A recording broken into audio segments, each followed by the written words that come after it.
اعوذ باللہ من الشیطان الرجیم بسم اللہ الرحمن الرحیم اللہم وفقنا لما تحب وترضى واجعل عاقبۃ امورنا خیرا ولا تکلنا الی انفسنا طرفۃ عین ابدا رب ادخلنی مدخل صدق واخرجنی مخرج صدق واجعل لی من لدنک سلطانا نصیرا۔ سورہ مبارکہ بقرہ میں آیات کریمہ مثلہم کمثل الذی استوقد نارا فلما اضاءت ما حولہ ذہب اللہ بنورہم وترکہم فی ظلمات لا یبصرون صم بکم عمی فہم لا یرجعون۔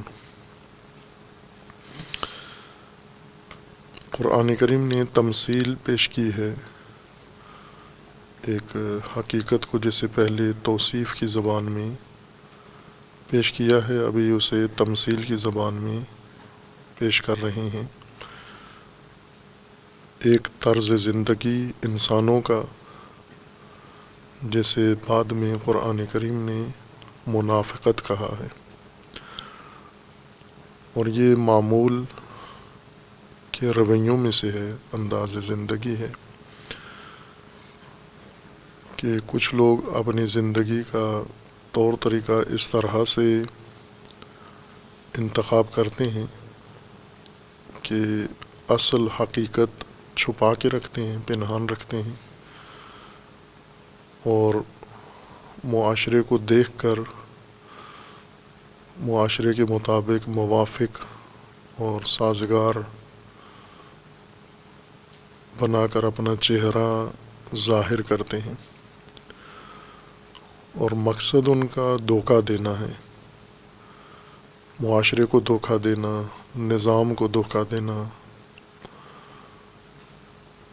دھوکہ سے مراد یہ ہے کہ معاشرتی فوائد، سماجی مفادات حاصل کرتے ہیں، لیکن اس سماج کے ساتھ متفق نہیں ہوتے، نہ ذہنیت میں، نہ ایمان میں، اور نہ ہی عمل میں اور فکر و جہت میں معاشرے کے ساتھ نہیں ہوتے۔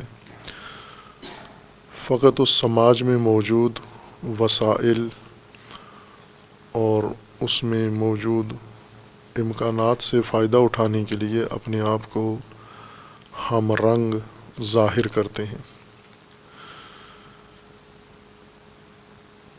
اور اسی طرح یہ پوری زندگی گزارتے ہیں۔ ان کے شیاطین کے ساتھ روابط ہوتے ہیں، اور مومنین کے ساتھ بھی۔ مومنین کو تأثر دیتے ہیں کہ ہم مومن ہیں، اور شیاطین کو جا کر باور کراتے ہیں کہ ہم آپ کے ساتھ ہیں۔ ہم مومنین کا استہزاء کر رہے تھے، ان کی تحقیر اور حوصلہ شکنی کر رہے تھے۔ قرآن کریم نے ان کی زندگی کا نتیجہ اس طرز حیات کا یہ نکالا ہے کہ یہ طغیان، بے شعوری کا شکار ہیں، طغیان میں ڈوبے ہوئے ہیں، ان کے اندر طغیانی ہے، بے شعوری ہے، دل ان کے مریض ہیں، اور آگاہ نہیں ہیں، جانتے نہیں ہیں،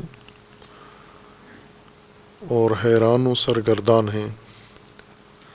ان کے لیے کوئی چیز مصدقہ نہیں ہے، ان کے ذہن تردیدوں سے بھرے ہوئے ہیں، اور انہوں نے زندگی میں جو اپنا نقصان کیا ہے وہ یہ ہے کہ ہدایت کو چھوڑ دیا ہے اور گمراہی کو حاصل کر لیا ہے۔ گویا ایک تجارت کی ہے جس میں انہیں کوئی فائدہ نہیں ہوا، اور ہدایت سے بہت دور ہیں۔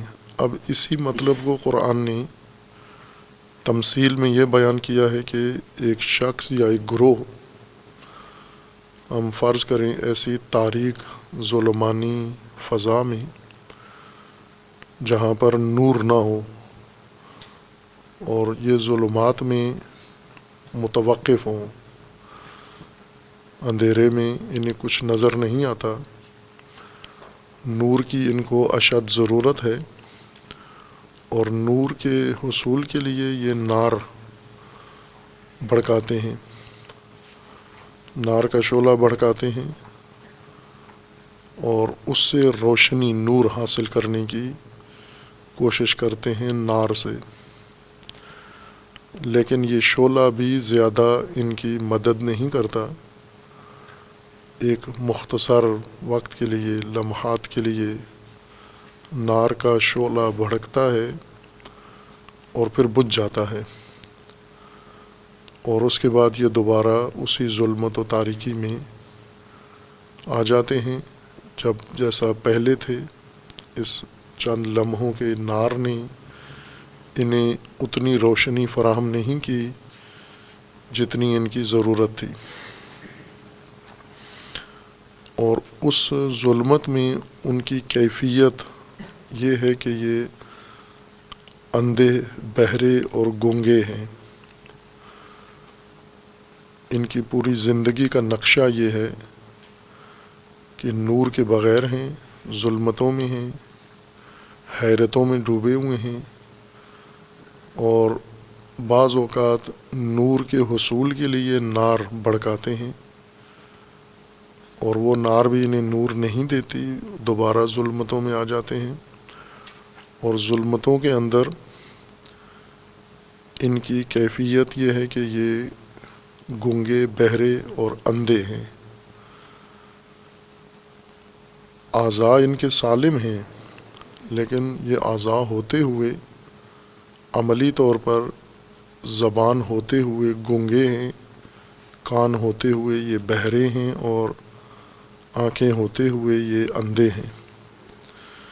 یہ تمثیل قرآن کریم نے ان کے لیے پیش کی ہے، یعنی مجسم صورت میں ایک پوری زندگی کا خلاصہ ایک مثال کے اندر بیان کر دیا ہے، اور یہ مثال بھی عملی نوعیت کی ہے، نظری نہیں ہے کہ اس میں بہت سارے مبانی ہیں اور نتیجہ ہے، بلکہ ایک عملی نقشہ زندگی کا، نمائشی نقشہ قرآن نے پیش کیا ہے، اور اس کی تفسیر بھی اسی طرح تمثیلی زبان میں ہی ہونی چاہیے، یعنی ایک عام انسانوں کو سمجھانے کے لیے یہی مضمون ایک نمائش میں تبدیل ہو جائے، نمائش نامے میں، اور وہ نمائش نامہ باقاعدہ عملی کرداروں کے ذریعے اور اس منظر کے اندر دہرایا جائے، عمل اس پہ کیا جائے یا اس کو فلمایا جائے اور لوگوں کو دکھایا جائے، تاکہ یہ طرز زندگی سمجھ میں آ جائے لوگوں کو کہ اس طرح کی زندگی یہ حالت ہوتی ہے۔ اس میں جن بنیادوں پر یہ قرآن کریم نے ان کی زندگی کی تمثیل بیان کی ہے، اس میں بنیادی چیز انسان کی زندگی میں اور انسان کی زندگی کے مختلف لوازمات و تقاضوں میں نور کو محور قرار دیا ہے، یعنی نور انسان کی اصلی ضرورت ہے، زندگی کی، حیات کی ہدایت کے لیے، انسان کو اپنی زندگی میں راستہ ڈھونڈنے کے لیے، مقصد ڈھونڈنے کے لیے، راستے کی نشانیاں تشخیص دینے کے لیے، مقصد کی علامتیں تشخیص دینے کے لیے، راستے کے نشیب و فراز جاننے کے لیے، راستے میں موجود خطرات بھانپنے کے لیے، اور اس راستے کو طے کرنے کے لیے جو چیزیں انسان کی مددگار ہو سکتی ہیں، وہ ساری سمجھنے کے لیے ان سب سے پہلے انسان کو نور کی ضرورت ہے۔ عموماً انسان اس ضرورت کو نظر انداز کر کے اور فوراً اس شے پر پہنچ جاتے ہیں جس کی انہیں ضرورت ہے۔ مثلاً اگر کسی کو راستہ چاہیے تو وہ فوراً راستہ دیکھنا چاہتا ہے، راستہ جاننا چاہتا ہے، یا اگر کسی کو مقصد چاہیے تو وہ فوراً مقصد سمجھنا چاہتا ہے۔ کسی کو راستے کے لیے درکار جو سہولتیں ہیں وہ امور اگر اس کو چاہیے تو وہ سیدھا اس موضوع پہ چلا جاتا ہے کہ اس کی وضاحت یا اس کی تفصیل جاننا چاہتا ہے۔ اور کئی دفعہ یہ کام ہوتا بھی ہے، مثلاً رائج طریقہ کار میں، جیسا رائج نظام تعلیم ہے یا رائج نظام تربیت ہے یا رائج نظام معاشرت ہے، سماجی زندگی ہے، انفرادی زندگی ہے، انسان کو جس چیز کی بھی خواہش ہوتی ہے فوراً اس اپنے موضوع پہ جاتا ہے کسی کے پاس، تو وہ بھی اس کو گویا جہاں انسان ہے اسے اٹھا کر اس موضوع پہ لے جاتے ہیں یا موضوع کو اٹھا کے اس کے پاس لے آتے ہیں۔ لیکن اس کے باوجود بھی کہ انہیں آگاہی ہو جاتی ہے، ایک طرح سے علم ہو جاتا ہے کہ جہاں ہم نے پہنچنا ہے وہ یہ مقصد ہے، اور جہاں ہم نے جانا ہے وہ یہ راستہ ہے، راستے کی نشاندہی ان کو کر دی جاتی ہے، لیکن ایک قدم بھی اس راستے میں اٹھانے کے قابل نہیں ہوتے۔ اس کی مثال ہم خود دین ہی کو لے لیتے ہیں۔ دین نے جو ہدایت انسانوں کی ہے وہ ہدایت ہمارے پاس موجود ہے قرآن کریم کی صورت میں، تفصیل کے ساتھ ہے، اس کو ہم پڑھتے بھی ہیں، تعلیم کا بھی ہمارا موضوع ہے اور تبلیغ کا بھی موضوع ہے۔ اس کے باوجود یہ پڑھ کر سمجھ کر ایک قدم بھی اٹھانے کے قابل نہیں ہوتے۔ ہم فرض کرتے ہیں ان متدین افراد کو اور ان اہل علم افراد کو جو یہ نظام پورا سمجھ چکے ہیں، پڑھ چکے ہیں، یعنی شریعت کا پورا نظام، فقہ پوری پڑھ چکے ہیں، اب ان کے لیے اس میں کوئی ابہام نہیں ہے، لیکن اس کے باوجود یہی جو پڑھ چکے ہیں نصاب کے طور پر، اس میں عملی طور پر ایک قدم اٹھانے کے قابل نہیں ہیں۔ پڑھا ہوا ذخیرہ معلومات کے طور پر ان کے پاس موجود ہے، لیکن یہ جس کے بارے میں معلومات ہیں یہ علمی مواد نہیں تھا، یہ ہدایت تھی، عملی مواد تھا سارا، یعنی اس کے مطابق انہیں زندگی گزارنی تھی، لیکن نہیں گزار سکتے، کوئی قدم نہیں اٹھا سکتے۔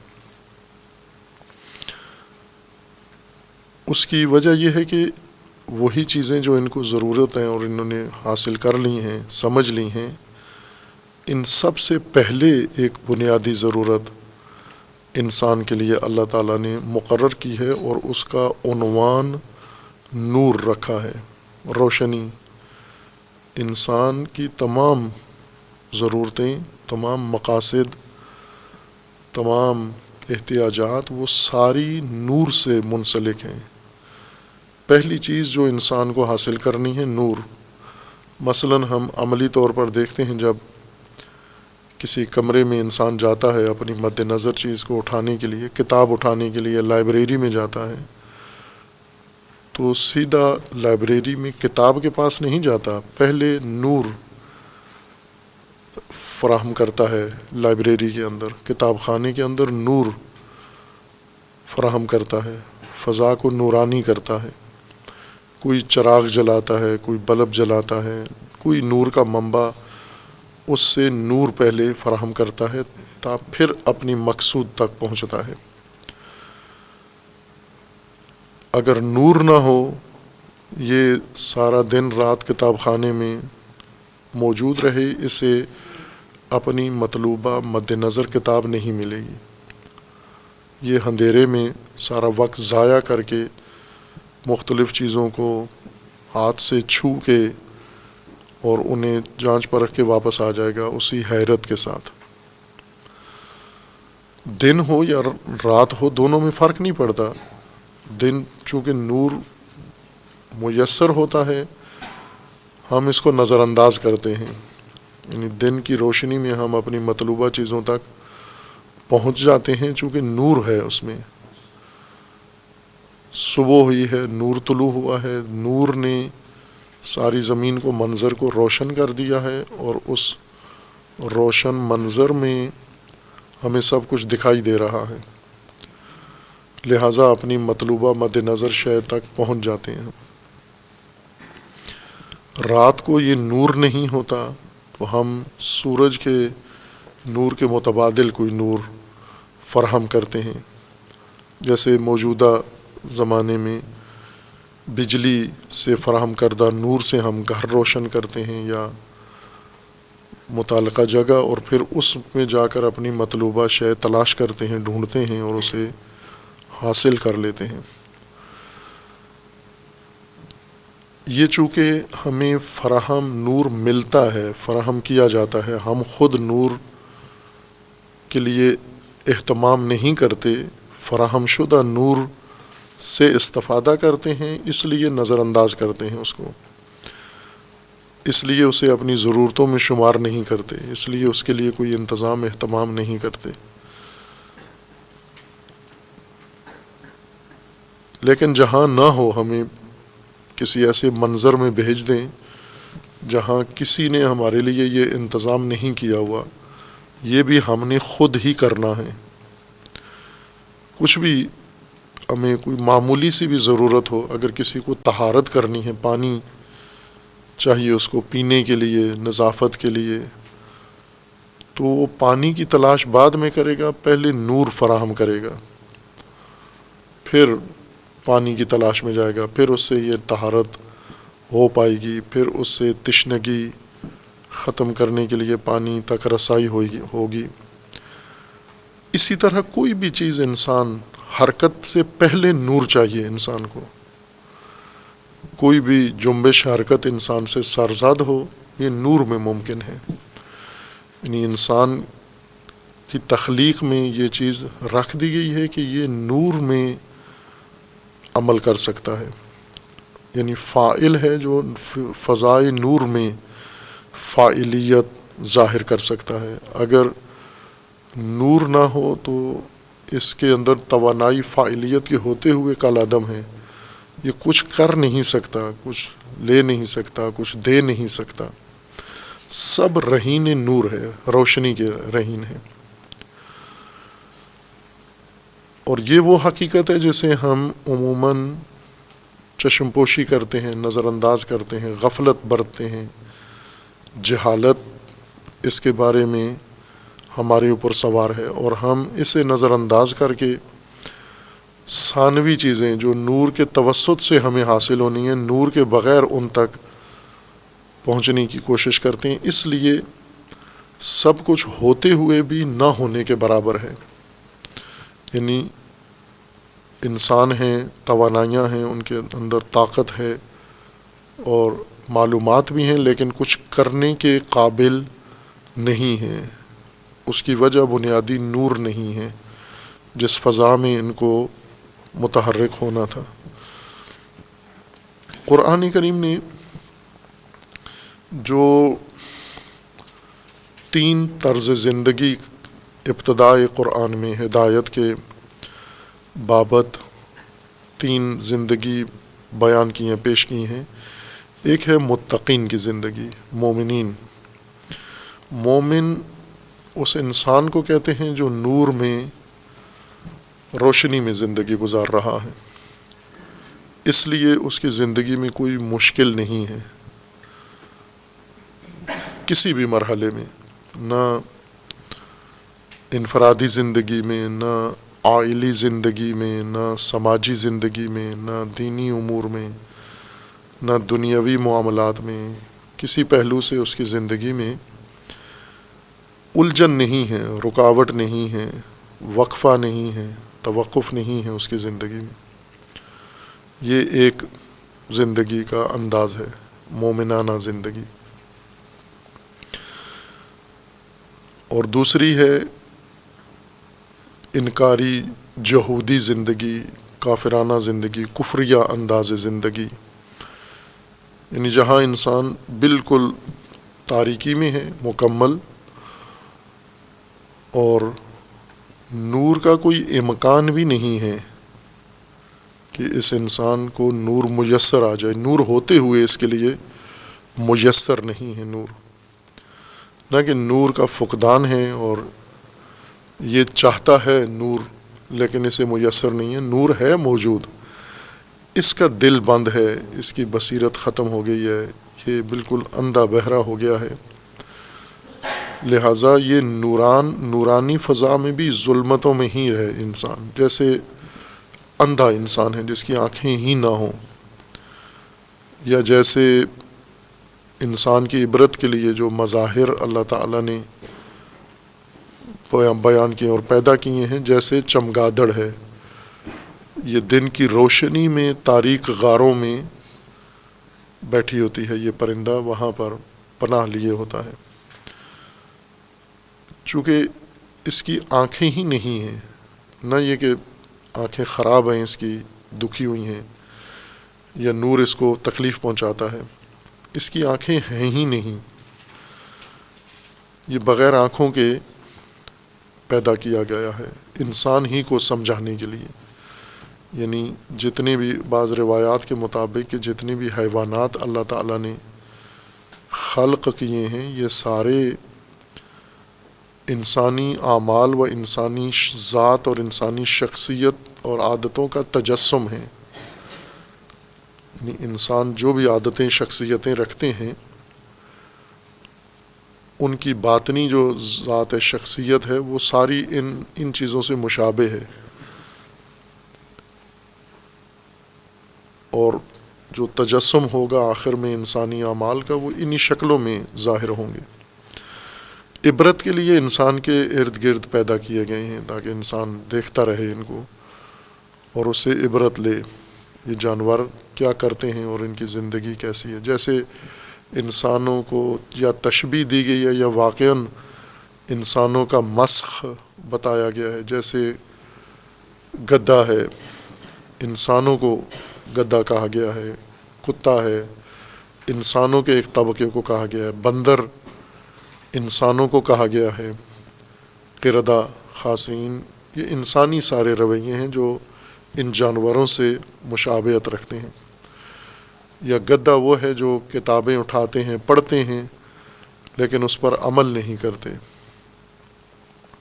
حملوا التوراۃ ثم لم یحملوها، یہ کتابیں پڑھ لیتے ہیں لیکن ان پر عمل نہیں کرتے، یہ سارے طبقات قرآن نے اس ترتیب کے ساتھ بیان کیے، یعنی یہ آخر میں یہی مجسم ہوں گے، یہ سارے جن کے پاس کتابیں ہیں پڑھتے ہیں لیکن عمل میں نہیں آتی، وہ سارے آخر میں یہ ریوڑ ہومر کے طور پر، ریوڑ کے طور پر ظاہر ہوں گے۔ چمگادڑ ان جانوروں میں سے ہے، یعنی ان لوگوں کا جو اس طبقے کا تجسم ہے جو اللہ نے ان کے لیے نور فراہم کیا ہے، لیکن یہ اپنی بینائی، اپنی بصیرت، اپنی دل، ادراک، فہم کی تمام صلاحیتیں مار چکے ہیں، ختم کر چکے ہیں، یہ دوسرا طبقہ ہے۔ تیسرا وہ طبقہ ہے جو اپنے آپ کو اس نورانی فضا سے مربوط رکھتا ہے، مومنین کے قریب رکھتا ہے اپنے آپ کو، لیکن اس نور سے استفادہ نہیں کرتا، نور کو نظر انداز کر کے زندگی گزارتا ہے، اور اس وجہ سے اسے کسی چیز کی سوجھ بوجھ نہیں ہے، تشخیص نہیں ہے۔ جب اس کو احساس ہوتا ہے اس محرومیت کا اور اس پسماندگی کا، عقب ماندگی کا، زندگی میں کمی کا احساس ہوتا ہے، تو یہ کوشش کرتا ہے نور فراہم کرنے کی، نہ کہ جو اہتمام اللہ تعالیٰ نے کیا ہوا ہے مومن معاشرے میں نور کا، اس کی طرف نہیں جاتا، اس کے مقابلے میں علیحدہ اپنے لیے نور ایجاد کرتا ہے، نور فراہم کرنے کی کوشش کرتا ہے، اور وہ جو مضحکہ خیز کوشش ہے اس کی وہ نور جو اللہ نے فراہم کیا اسے چھوڑ کر خود اپنے لیے نور ایجاد کرنے کی یا نور فراہم کرنے کی، اس کو اللہ نے یہاں پر اس تیسری طرز زندگی کو تمثیل میں بیان کیا ہے، اس آیہ کریمہ میں یا ان آیات کریمہ میں۔ اور پھر دوسری تمثیل بھی انہی کے بارے میں ہے، اس طرز زندگی کے بارے میں ہے۔ لیکن باقی قرآن کریم کے آیات کریمہ میں اس دوسری دو طرز زندگی کی بھی تمثیل قرآن نے بیان کیا ہے، یعنی انہیں بھی ایک مثال کے ساتھ وضاحت کی ہے، یعنی ان کو بھی ایک نمائشی شکل دی ہے قرآن نے، جن کو نور فراہم ہے اور بھرپور نور سے استفادہ کرتے ہیں، وہ بھی تمثیل قرآن میں ہے۔ اور وہ جو مطلقہ نور سے محروم ہیں اور نہ خود نور فراہم کرتے ہیں اپنے لیے، نہ کر سکتے ہیں، اور نہ اللہ تعالیٰ کی جانب سے فراہم شدہ نور سے استفادہ کرتے ہیں، ان کی بھی تمثیل قرآن نے علیحدہ سے بیان کی ہے۔ بس تین طرز حیات، تین سماج یا تین سماجی رویے ہیں، ایک متقیانہ زندگی، ایک کافرانہ زندگی اور ایک منافقانہ زندگی۔ اس سے مراد یہ نہیں ہے کہ زمانہ نزول قرآن کا سماج ایسا تھا، موجودہ سماج جو آج قرآن پڑھ رہا ہے، سمجھ رہا ہے، یہ اس کی تقسیم ہے، نہ کہ ماضی میں آباء و اجداد کی تقسیم ہے۔ ہماری تقسیم ہو رہی ہے، ہمیں ان تین حصوں میں تقسیم کیا جا رہا ہے۔ اب ہم نے تشخیص دینا ہے کہ اس قرآنی معیار کے مطابق ہم کس طرز کی زندگی گزار رہے ہیں۔ مومنانہ زندگی ہے نورانی فضا میں، کافرانہ زندگی ہے مطلقہ اندھیرا، یا منافقانہ انداز ہے جس میں نور، موجود نور کو نظر انداز کر کے اور خود سے اپنے لیے نور ایجاد کرنے کی کوشش ہے۔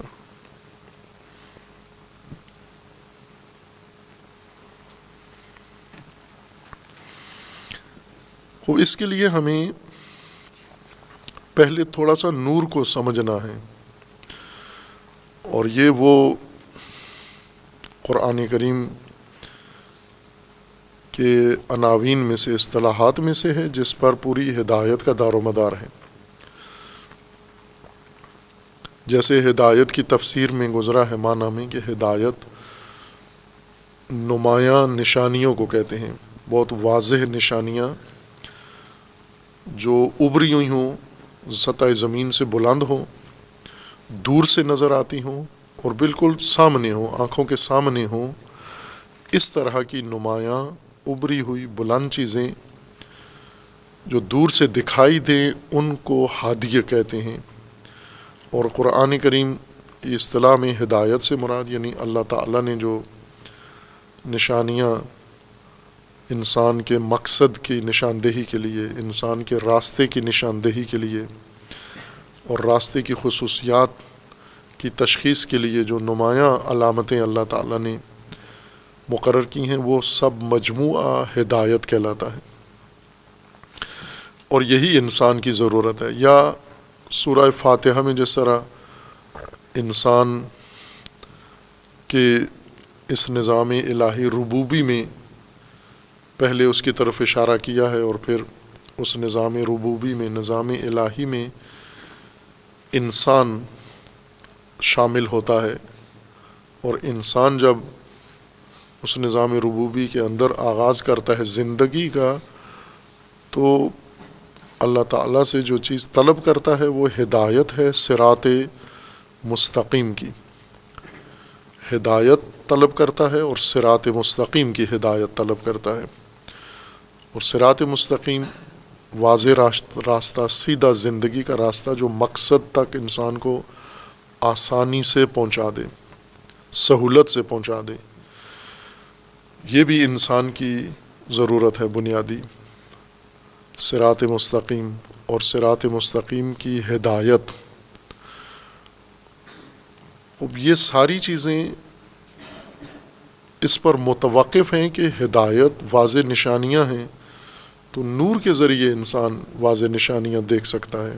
اگر نور نہ ہوا، واضح نشانیاں موجود ہیں اور انسان ان سے محروم ہے. یا صراط مستقیم ایک وسیع چوڑی شاہراہ ہے، روشن نمایاں ہے، لیکن نور نہیں ہے. نور کے بغیر وہ شاہراہ ہو یا نہ ہو، اس کا انسان کے لیے کوئی اثر نہیں ہے، فائدہ نہیں ہے.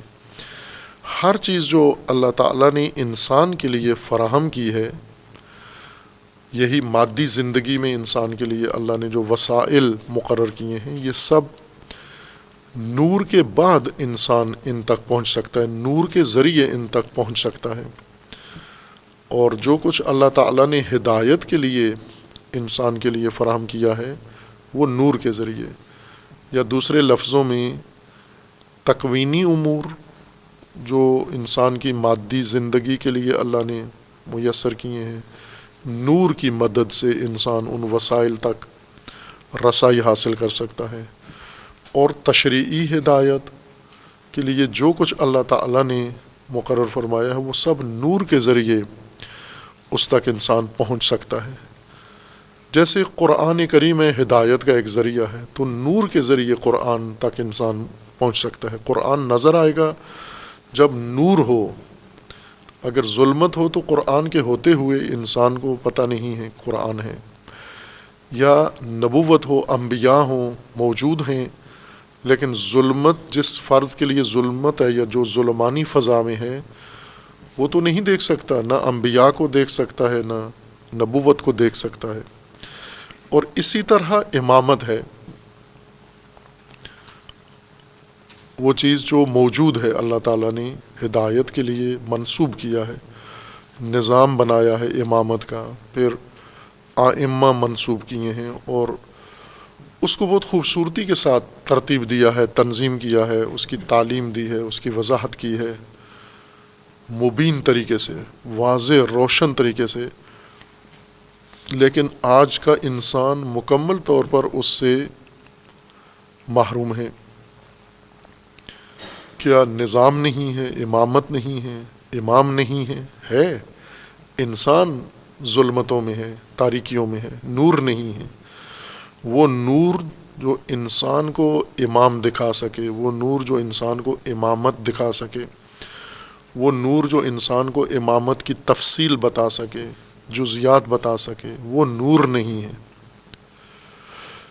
بس ہم انسان سے جڑی ہوئی کوئی بھی چیز دیکھیں، وہ سب آخر کار نور پر آ کر موقوف متوقف ہو جاتی ہے کہ نور ہوگا تو یہ سب کچھ نظر میں آئے گا. اس کی مثال آپ یوں لیں کہ آپ کسی انسان کے لیے تحفے اور ہدیے لے جائیں، ڈھیروں ہدیے اس کے لیے لے جائیں، قیمتی تحفے لے جائیں آپ، اور آپ کے پاس صندوق بھرے ہوئے ہیں، تھیلے بھرے ہوئے ہیں ہدایا کے، اور آپ اس شخص کے گھر میں یا اپنے ہی گھر میں اس شخص کو بلا کر اسے یہ ہدایا بتا رہے ہیں. آپ روشنی نہیں ہے، رات ہے، تاریک گپ رات، اور ہدایا آپ کے پاس تحفے فراوان ہیں قیمتی، اور آپ اسے بتا رہے ہیں کہ میں آپ کے لیے اتنے تحفے لایا ہوں. یا اگر بچہ ہے مثلا اور اسے آپ کہتے ہیں آپ کے لیے اتنے کھلونے لایا ہوں، لیکن نور نہیں ہے، وہ دیکھ نہیں سکتا اس کو. اس تاریکی میں آپ اس کو جو کچھ بتا رہے ہیں وہ کالعدم ہے اس کے لیے. یہ چیزیں ہوتے ہوئے بھی اس کے لیے معدوم ہی ہیں، نہیں ہیں، چونکہ وہ دیکھ نہیں پا رہا ان کو. یہ سارے ہدایا اور تحفے اس کے کام آئیں گے جب نور ہوگا. تو ہدایا سے پہلے آپ جب ہدیے اس کو دینا چاہتے ہیں تو نور پہلے انتظام کریں. جس فضا میں اس نے ان اسباب اور ان وسائل سے استفادہ کرنا ہے، وہ پہلے اس کے لیے فراہم کیے جائیں. اور یہی کام اللہ تعالیٰ نے کیا ہے، چونکہ ذات خدا حکیم ہے، علیم ہے، خبیر ہے، لطیف ہے. اس لیے اللہ تعالیٰ نے سب سے پہلی چیز جو انسان کے لیے نظام ہستی میں پیدا کی ہے وہ نور ہے. پھر نظام ہستی بنایا ہے. نور اولین خلقت ہے، اولین مخلوق نور ہے. اول ما خلق اللہ النور، اول ما خلق نور ہے، سب سے پہلی چیز نور ہے۔ چونکہ باقی سارا نظام نور کی بنیاد پر ہی آگے بڑھے گا، تکوینی کائنات بھی نور کی اساس پر ہے اور تشریعی نظام بھی سارا نور کی بنیاد پر ہے، اور انسان کے لیے جو کچھ اللہ نے بنایا ہے اور فراہم کیا ہے، مقرر کیا ہے، وہ سب کا سب نور کے ساتھ مربوط ہے، نور کے ساتھ جڑا ہوا ہے۔ نور متبادل لفظ اس کا کہیں ترجمہ کریں تو روشنی، اردو میں یا فارسی میں اس کا ترجمہ روشنی ہوتا ہے، اور ٹھیک ترجمہ ہے، نور کا ترجمہ روشنی، لیکن اس ترجمے سے بھی نور کی حقیقت اور نور کا معنی نہیں واضح ہوتا، بلکہ نور کا مصداق ہمارے ذہن میں آ جاتا ہے۔ ابھی ہم جب نور کہتے ہیں تو یہی نور جو اس وقت ہمیں رات کے وقت بلب کے ذریعے، بجلی کے ذریعے فراہم ہے، تو فوراً ذہن میں یہ آ رہا ہے، یہ بلب آ رہا ہے، اور بلب سے نکلتی ہوئی روشنی ہمارے ذہن میں آ رہی ہے۔ یہ مصداق ہے نور کا، یہ معنی نہیں ہے۔ اب یہ آپ بند کر دیں، دوسرا بلب آپ آن کر دیں تو اس سے روشنی آنا شروع ہو جائے گی، یا رات ختم ہوگی، سورج طلوع ہوگا تو سورج سے روشنی آنا شروع ہو جائے گی۔ روشنی کے مصادیق عملی وہ بدل بدل کے آتے رہتے ہیں اور ہمارے کام آتے ہیں، لیکن بیچ میں ہم مصادیق سے اپنا کام چلا لیتے ہیں اس روشنی سے، لیکن نور کی حقیقت، نور کا معنی، نور کے اوصاف کی طرف کبھی دھیان نہیں دیا، چونکہ مصادیق سے ہمارا نظام چل رہا ہے۔ اسی وجہ سے معانی سے غافل ہیں، حقائق سے غافل ہیں، اور ان کی حقیقت اور ذات سے غافل ہیں ہم۔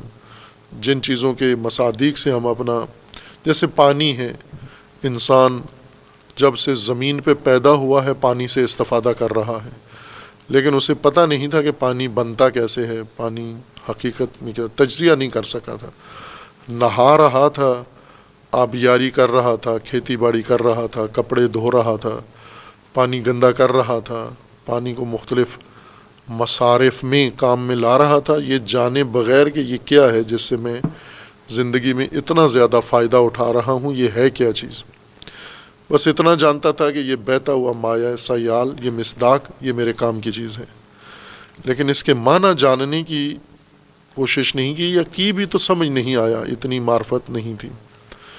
آج کے انسان کو یہ سمجھ میں آیا ہے کہ پانی حقیقت کیا ہے۔ اسی طرح نور سے انسان پانی سے بھی زیادہ استفادہ کرتا ہے، کیونکہ پانی انسان کی ضرورت ہے، بنیادی ضرورت ہے، لیکن نور جتنی عمومی ضرورت نہیں ہے۔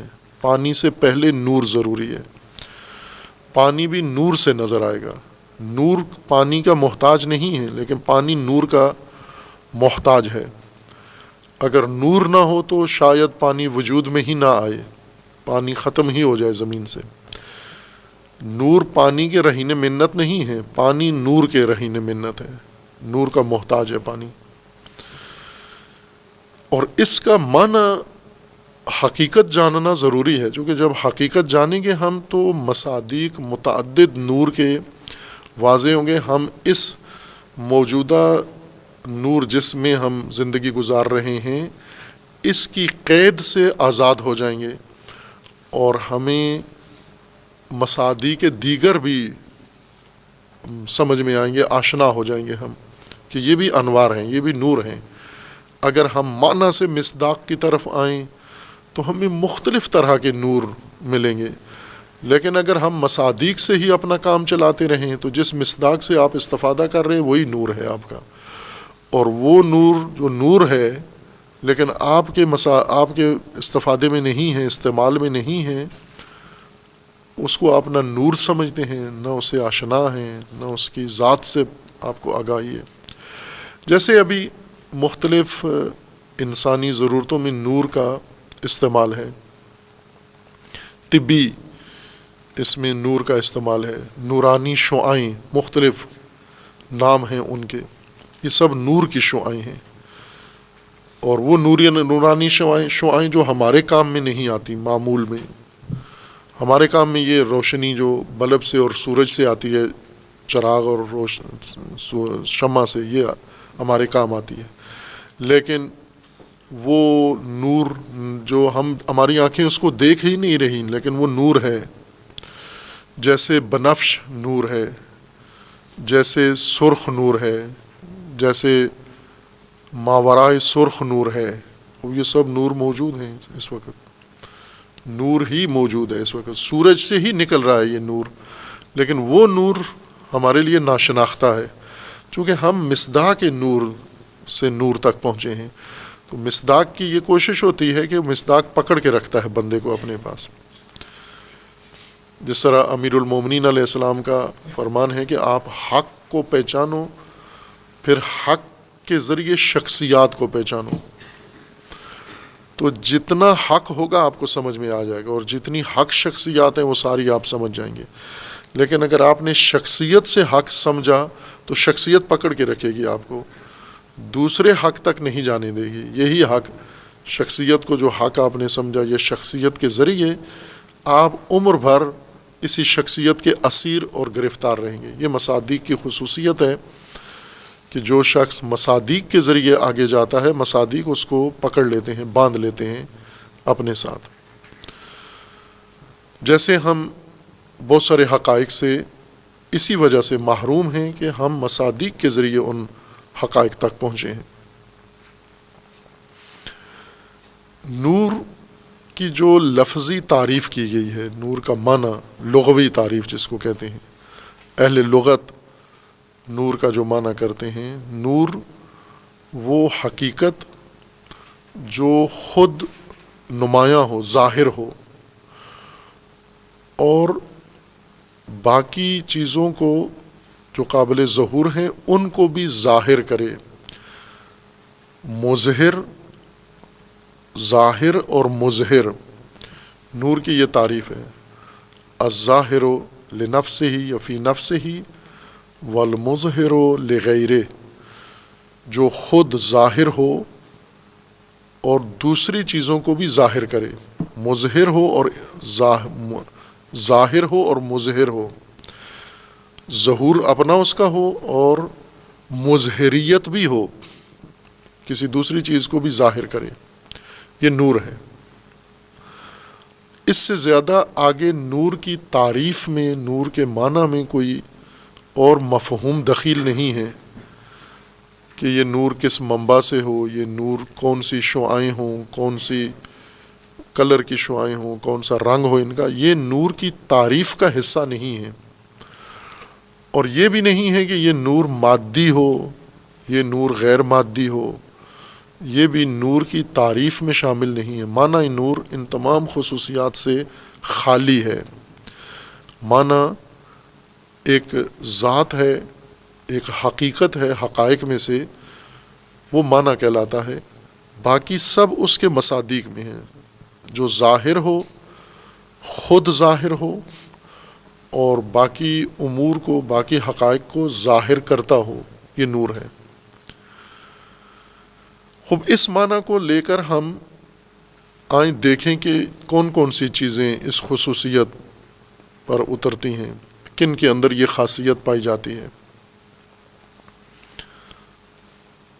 یہ مصداق جس میں ہم اسیر ہیں، گرفتار ہیں، یہ نور شمس اور نور برق،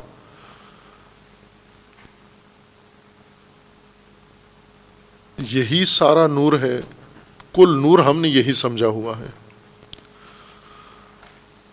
یہ تو نور خود نتیجہ ہے کچھ اور حقائق کا، مثلا یہ بلب کا نور، ایک تو خود بلب چاہیے، نور سے پہلے بلب چاہیے، اور بلب کے لیے بجلی کی تار چاہیے، بجلی کی تار کو بجلی کا کرنٹ چاہیے، بجلی کے کرنٹ کو خود بجلی چاہیے، بجلی کے لیے بجلی پیدا کرنے والا ٹربائن چاہیے، بجلی پیدا کرنے والے ٹربائن کو اس سے پہلے ایندھن چاہیے، اس بجلی کے ٹربائن کو بنانے والا انجینئر چاہیے، اس کو چلانے والا آپریٹر چاہیے، یہ ساری چیزیں نور سے پہلے ہیں، روشنی سے پہلے یہ پوری لائن لگی ہوئی ہے. نور کہتے ہیں جو خود ظاہر ہو اور دوسری چیزوں کو ظاہر کرے.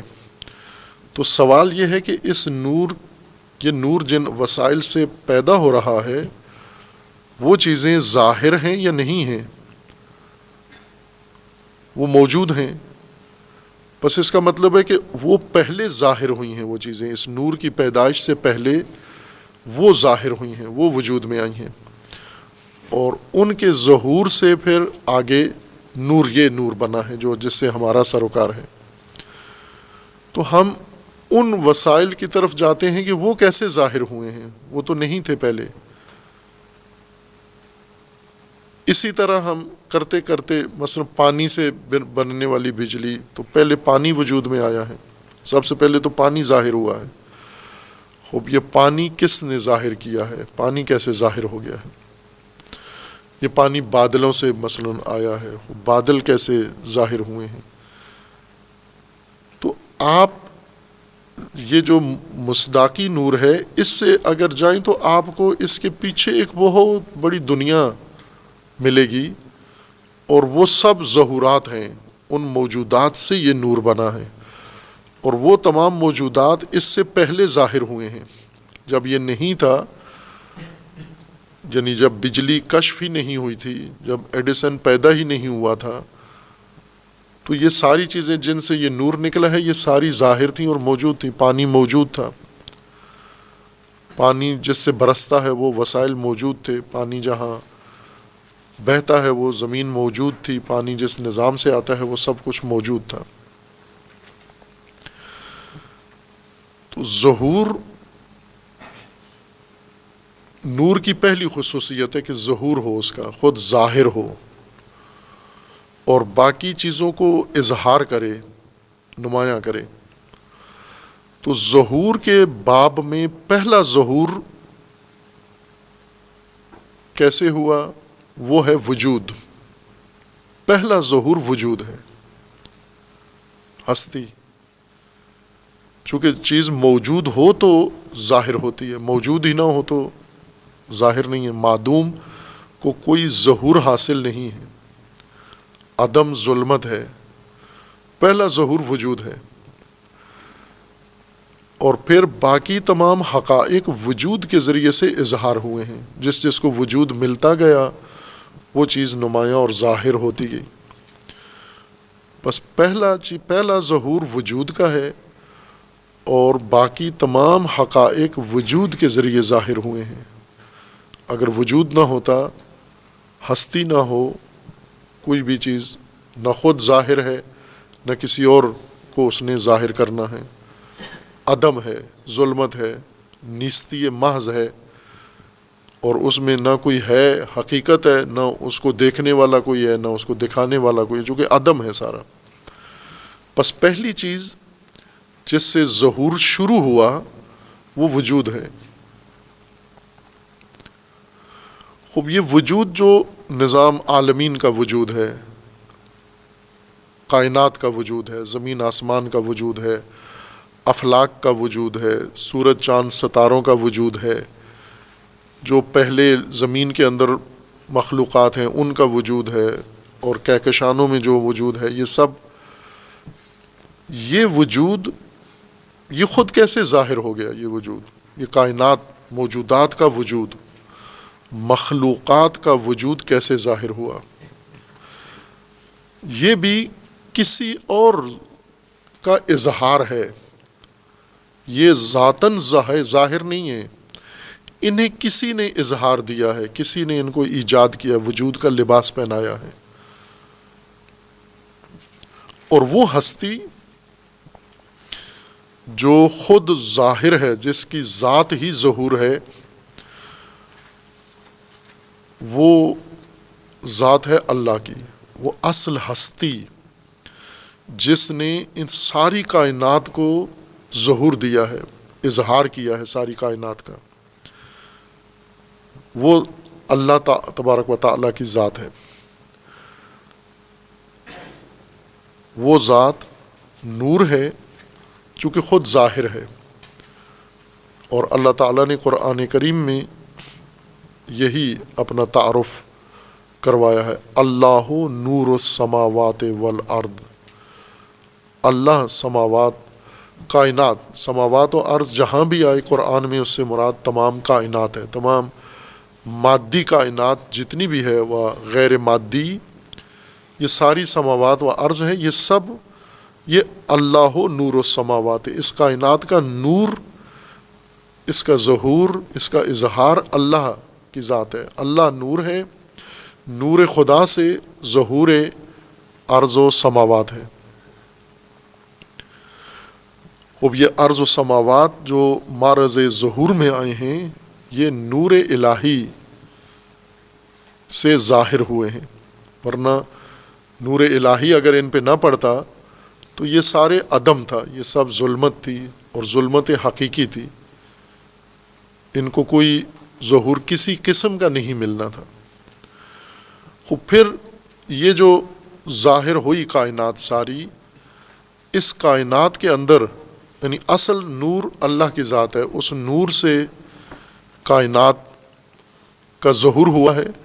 پھر کائنات کے اندر خداوند تبارک و تعالیٰ نے، اس نور نے کائنات کے اندر پھر آگے ظاہر، ظہورات و مظہرات کا نظام بنایا ہے،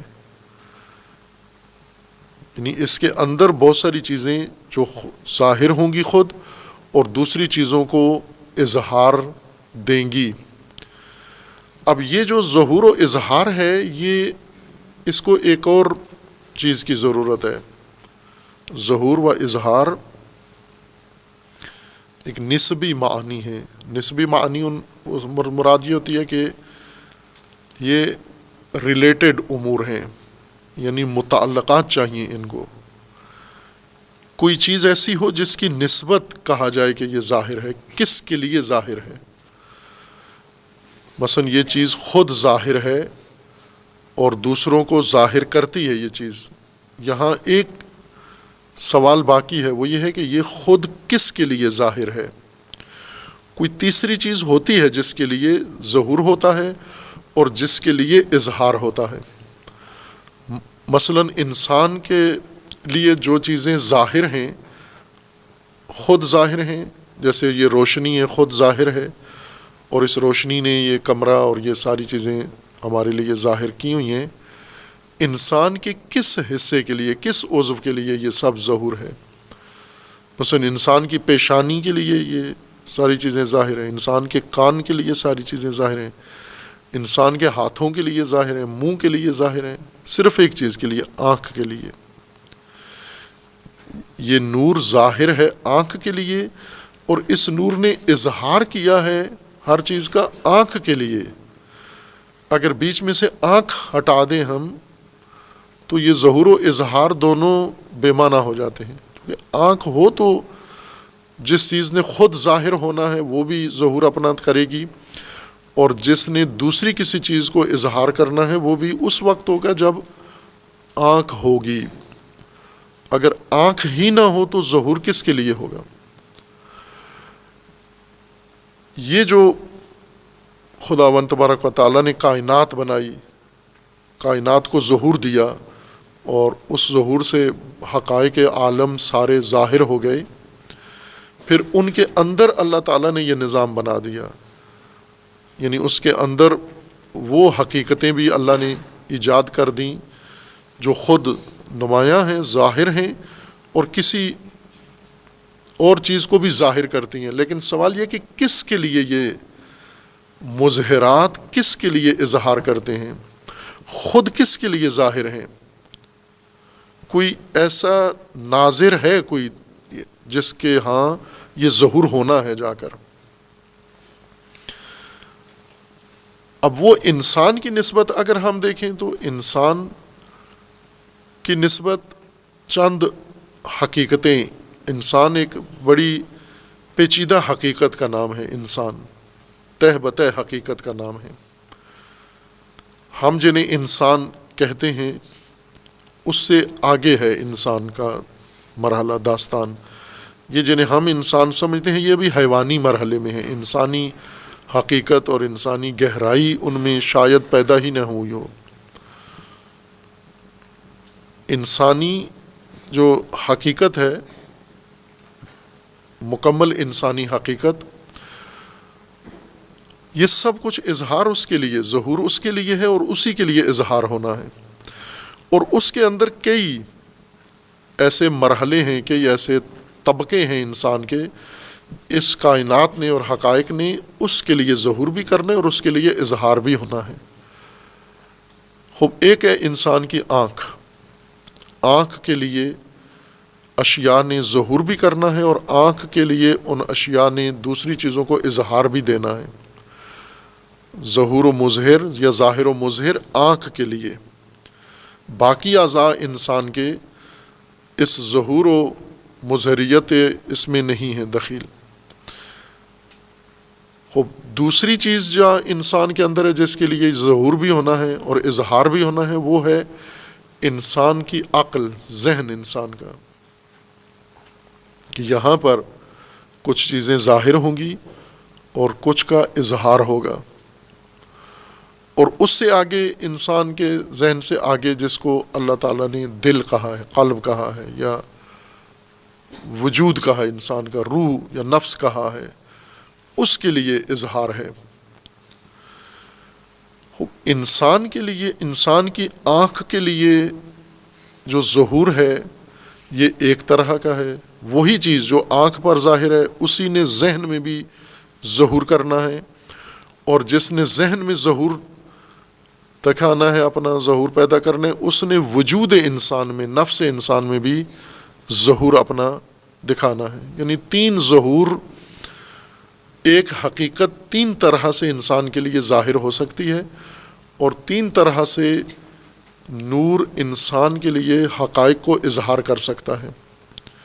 ایک ہے آنکھ کے ذریعے، بصری تصویر کے ذریعے، ایک ہے ذہنی تصویر کے ذریعے، اور ایک ہے اپنے حقیقی روپ میں حضوری ظہور، یعنی اپنی تصویر نہ بھیجے۔ جیسے آپ کے پاس تین طرح سے کوئی آدمی آ سکتا ہے، یا آپ کو دور سے اپنا منظر دکھا دے، تصویر بھیج دے آپ کو اپنی، آپ کے موبائل میں آپ کو کسی طرح ایک تصویر اپنی بنا کے آپ کو دے دے، آپ آنکھوں سے تصویر دیکھ لیں۔ ایک شخص، وہی شخص آنکھ تصویر بھیجنے کے بجائے آپ کے ذہن میں اس کی تصویر آ جاتی ہے، تصور اس کا آپ ذہن میں کر لیتے ہیں۔ اس کی پرنٹڈ تصویر یا موبائل تصویر ڈیجیٹل نہیں ہے، ذہن کے اندر وہ شخصیت، وہ شخص میرے ذہن کے اندر پایا جاتا ہے۔ اور ایک یہ ہے کہ وہ بنفس نفیس آپ کے سامنے حاضر ہو۔ یہ تین طرح کا، تینوں ظہور ہیں۔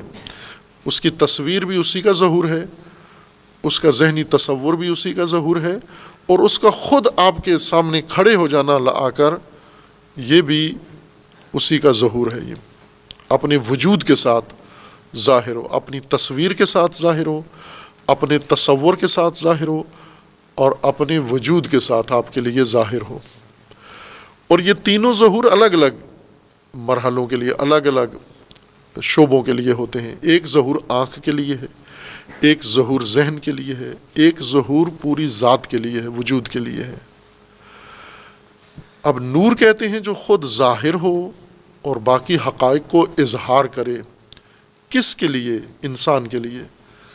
انسان کے لیے جو ظہور کے محبت ہیں، جہاں پر ظہور ہو سکتا ہے، وہ کون سے شعبے ہیں؟ آنکھ ہے، ذہن ہے، اور ذات ہے انسان کی، وجود ہے انسان کا۔ ان تین کے لیے پس ظہور جب ہم کہتے ہیں، نور کہتے ہیں جو ظاہر ہو اور مظہر، خود ظاہر ہو اور دوسرے حقائق کو اظہار دے، اس کے اب تین مصداق ہو جائیں گے۔ معنی ایک ہی ہے، تینوں حقیقی نور ہیں۔ وہ نور جو آنکھ کے لیے خود ظاہر ہوتا ہے اور اشیاء کو آنکھوں کے لیے ظاہر کر دیتا ہے، دوسری اشیاء کو، یہ بھی نور ہے۔ وہ نور جو ذہن میں خود ظاہر ہوتا ہے اور حقائق کو ہمارے ذہن میں ظاہر کر دیتا ہے، اظہار کرتا ہے، یہ بھی نور ہے۔ اور وہ نور جو خود ظاہر ہوتا ہے، انسان کے لیے اور دوسرے حقائق کے وجود کو ہمارے لیے ظاہر کر دیتا ہے، یہ بھی نور ہی ہے۔ یہ تینوں نور ہیں یہ،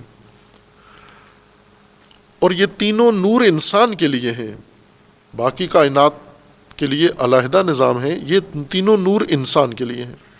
یعنی ان تین طرح کے نور، تین قسم کا مصداق ہے نور کا، معنی ایک ہے نور کا۔ لہٰذا یہ جو آنکھوں کے لیے نور ہے، یہ سب سے کمزور ضعیف ترین نور ہے۔ یہ وہ نور ہے جس میں ظلمت ملی ہوئی ہے، شامل ہے، یہ مخلوط ہے ایک طرح سے۔ جیسے سایہ، جس کو ہم سایہ کہتے ہیں، سایہ کس چیز کا نام ہے؟ روشنی اور ظلمت کی آمیزش کا نام ہے۔ یعنی تھوڑی سی نورانیت ہے، اس کے اندر تھوڑی سی ظلمت ہے، اور ظلمت و نور جب ملیں تو سایہ پیدا ہوتا ہے۔ یہ گرے خاکستری جو رنگ نکلتا ہے، سایہ جس کو کہتے ہیں، یہ اختلاط ہے نور و ظلمت کا۔ ورنہ نور بالکل نہ ہو تو رات ہے، اندھیرا ہے، اور اگر اندھیرا نہ ہو تو وہ دن کی روشنی ہے، اجالا ہے۔ اجالا، اندھیرا اور سایہ، اندھیرا بغیر نور کے اور اجالا بغیر اندھیرے کے، سایہ جس میں اجالا بھی ہے تھوڑا سا اور مقدار نور بھی اس کے اندر شامل ہے۔ یہ آنکھوں کے لیے ہے یہ نور سارا، اور یہ تینوں قسمیں اس کی۔ جہاں اندھیرا ہو، بالکل نور نہ ہو، یہ بھی اندھیرا ہے۔ سایہ بھی اندھیرا ملا ہوا نور ہے، اور جس کو ہم نور کہتے ہیں یعنی خالص اجالا، یہ بھی اندھیرے کے قریب ہی ہے۔ یعنی یہ نور ہوتے ہوئے پھر بھی اندھیرے ہی کی طرح ہے، کیونکہ یہ ہمیں کیا دکھاتا ہے؟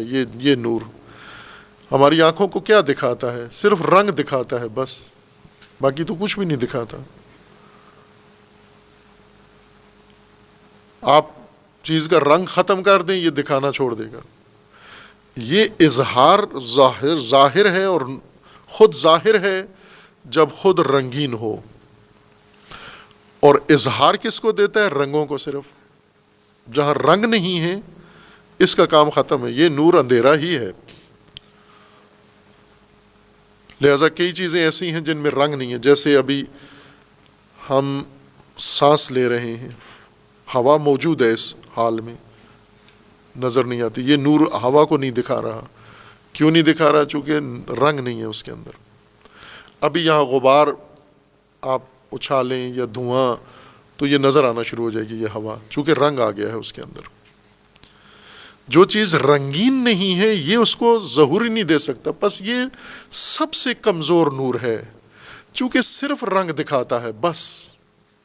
رنگ سے آگے کسی حقیقت کو ہماری آنکھ کے لیے یہ نمایاں نہیں کر سکتا، اس کے اندر صلاحیت ہی نہیں ہے۔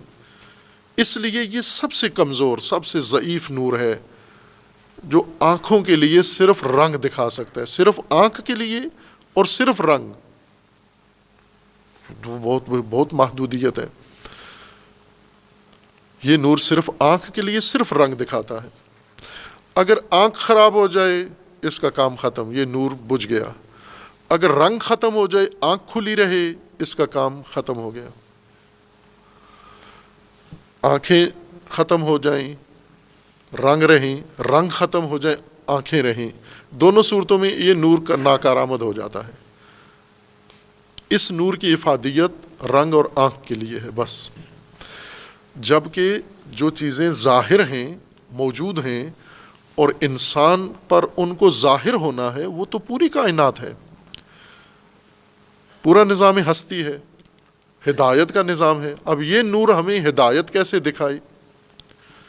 یہ صرف رنگ دکھا سکتا ہے، لہذا رنگ رلیاں دکھاتا ہے، رنگین مزاج دکھاتا ہے، رنگین کام دکھاتا ہے، رنگین کپڑے دکھاتا ہے، رنگین جسے دکھاتا ہے، رنگین سینریاں اور سبزے دکھاتا ہے۔ ہدایت تو اس میں نہیں ہے، رنگوں میں کہاں ہدایت ہے؟ رنگوں میں کیا ہدایت رکھی ہوئی ہے؟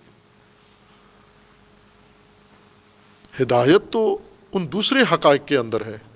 تو وہ حقائق کیسے ظاہر ہوں گے؟ کون ظاہر کرے گا؟ نور، چونکہ نور کا کام ہے، نور کی ذات میں ظہور و اظہار ہے۔ تو وہ کام بھی نور نے کرنا ہے. بس اس کا مطلب ہوا کہ یہ بلب کا نور اور سورج کا نور جو رنگ دکھانے کے لیے ہے، یہ ہدایت دکھانے والا نور نہیں ہے، چونکہ یہ ظاہر ہی نہیں کر سکتا غیر رنگین چیزوں کو. حتیٰ جسم موجود ہو، جسم ہو رنگین نہ ہو، یہ اس جسم کو نہیں دکھا سکتا. ایک شیشہ ہو بغیر رنگ کے نہیں نظر آتا. اکثر یہ ٹکرا جاتے ہیں لوگ، صاف شیشے نظر نہیں آتے، منہ جا لگتا ہے ان کا شیشے کے ساتھ. اینک لگاتے ہیں، اینک میں شیشہ ہوتا ہے، جسم ہے، صاف ہے، تو انسان اس اینک کو نہیں دیکھ رہا ہوتا، اینک کے ذریعے باہر دیکھ رہا ہوتا ہے. تو یہ شیشہ ہی ظاہر نہیں ہے نور کے لیے، یا نور کو، شیشے کو اظہار ہی نہیں کرتا صاف شفاف کو، باقی جسم ہے. بس یہ نور نہ اجسام دکھاتا ہے، نہ رنگ کے علاوہ باقی حقائق دکھاتا ہے، نہ ذائقے دکھاتا ہے، نہ مزے دکھاتا ہے، نہ مقدار دکھاتا ہے، نہ عدد دکھاتا ہے، نہ اور کوئی حقیقت جس اجسام کی، اس کائنات کی نہیں دکھاتا، صرف رنگ دکھاتا ہے. یہ تو بہت ہی ناکارآمد نور ہے، یہ کہیں گے بہت ہی ادنا نور ہے. اصل نور جس کے ذریعے سے ہدایت انسان پر کھلنی ہے، وہ مصداق نور یہ نہیں ہے سورج اور بلب والا. وہ نور الگ ہے، وہ منبع الگ ہے، اور جس کے تحت انسان زندگی جس کے تحت گزارنی ہے. جب سورج غروب ہو جائے تو بھی وہ نور موجود ہوتا ہے. وہ نور کبھی غروب نہیں ہوتا، اس کا منبع یہ ڈوبتا نکلتا رہتا ہے، بلب آن آف ہوتا رہتا ہے. لیکن جس نور سے ہدایت انسان کو ملنی ہے، زندگی گزرنی ہے، وہ اگر ایک دفعہ آ جائے پھر بجھتا نہیں ہے، مگر یہ کہ انسان خود اس منبع سے دور ہو جائے یا اس نور کو بجھا دے، یہ ہو سکتا ہے. لیکن اس کی ذات میں طلوع و غروب نہیں ہے، بجھنا نہیں ہے. اور اس کے اندر یہ خاصیت ہے کہ وہ بہت سارے حقائق کو، جسمانی حقائق اور غیبی حقائق کو انسان کے سامنے ظاہر کر سکتا ہے. وہ نور حق تعالیٰ نے مقرر کیا ہے ہدایت کے لیے. پھر اس کے بعد تیسرا مرحلہ وہ نور ہے جو ہدایت سے آگے، جو کائنات، جس کے ظہور اور اظہار سے کائنات بنتی ہے، نہ کہ ہدایت ملتی ہے، بلکہ ہدایت کا یہ عالم تشکیل پاتا ہے. اگلا عالی ترین منبع نور کا یا مرحلہ وہ نور ہے. خوب، اب اس وضاحت کے بعد ہم اب اس تمثیل میں جو اصل مرکزی نقطہ ہے، اس تمثیل کا تھیم ہے، وہ یہ ہے کہ ایک طرز زندگی بے نور زندگی ہے، نورانیت کے بغیر انداز زندگی، نور کے بغیر زندگی ہے. یہ جو نور کے بغیر زندگی ہے، اس کو کبھی کبھی احساس ہوتا ہے کہ نورانیت نہیں ہے، ہمارے اندر نور نہیں ہے، حقائق واضح نہیں ہیں، تردید ہے، یا معون، سرگردان ہیں، بے بصیرت ہیں، ناسمجھ ہیں، احمق ہیں، بے وقوف ہیں، دیکھا دیکھی، بھیڑ چال، نور نہیں ہے. ان کو جب نور کی ضرورت پڑتی ہے تو یہ نور کی طرف آتے نہیں ہیں، بلکہ متبادل نور کا انتظام کرتے ہیں. وہ طرز زندگی جو آج ہم کہہ سکتے ہیں کہ ہر بشر کی ہے، ہر انسان کی، اپنے آپ کو جو بھی کہلاتا ہو، اپنے آپ کو فرقے کا مومن کہلاتا ہو، صرف ایک شخص نور حقیقی رکھتا ہے، وہ قرآن کا مومن، قرآنی مومن نورانی زندگی گزار رہا ہے، نور میں زندگی جو اللہ نے اس کو نور دیا ہے. اب نور کی داستان کو تھوڑا اور پیگیری کریں گے قرآن کریم سے. وصلی اللہ علیہ وسلم.